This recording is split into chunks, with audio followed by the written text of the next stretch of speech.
Ekonomi Syariah semester 3. Pada video ini saya akan mencoba menjelaskan bagaimana penghimpunan dana dan juga penyaluran dana pada bank syariah. Mari kita simak penjelasannya. Baik, bisa kita lihat skemanya. Ada garis berwarna merah dan juga ada garis berwarna biru. Untuk garis yang berwarna merah mengartikan aliran dana yang keluar dari bank, dan juga garis yang berwarna biru mengartikan aliran dana yang masuk ke dalam bank.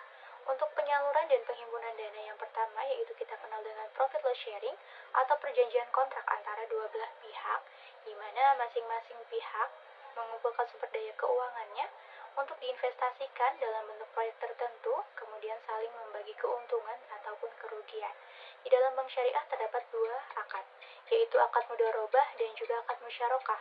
Kalau akad mudharabah dilakukan oleh kedua belah pihak, yaitu terdiri dari pemilik modal dan juga pengelola modal. Namun jika musyarakah merupakan perjanjian yang dilakukan oleh dua belah pihak maupun lebih, mereka menyatukan dana mereka untuk melakukan proyek atau usaha tertentu.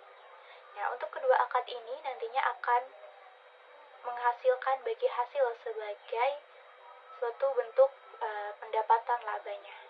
Kita lanjut, ada ijarah. Ijarah merupakan akad perpindahan hak guna atas barang atau jasa dengan pembayaran upah sewa yang telah disepakati di awal tanpa diikuti pemindahan kepemilikan. Kemudian yang kedua ada wakalah, yaitu penyerahan atau pemindahan mandat dari nasabah kepada bank untuk melakukan suatu pekerjaan tertentu. Selanjutnya ada kafalah, yaitu pengalihan tanggung jawab sesuatu yang dijamin dengan berpegang pada tanggung jawab orang lain sebagai penanggungnya atau penjamin. Selanjutnya ada hawalah, yaitu pengalihan hutang dari orang yang berhutang kepada orang lain yang wajib menangguhkannya. Nah, dari akad-akad ini nantinya akan menghasilkan fee based income atau pendapatan bank yang bersumber dari luar aktivitas utama jasa-jasa perbankan. Kemudian yang selanjutnya yaitu berdasarkan jual beli. Ada akad murabahah atau jual beli barang pada harga asal yang telah disepakati. Kemudian ada disebut dengan istisna, yaitu kontrak penjualan antara pembeli dan juga pembuat barang. Yang ketiga ada salam, yaitu pembelian yang ditunda penyerahan barangnya, namun pembayarannya dilakukan pada awal transaksi. Nah, dari ketiga akad ini nantinya akan menghasilkan profit margin atau keuntungan laba. Nah, yang selanjutnya yaitu ada qard atau pinjaman kebajikan dana talangan. Nah, ini bisa ditagih ataupun diminta. Biasanya diberikan kepada UMKM atau usaha-usaha kecil yang ingin meminjam modal untuk usahanya.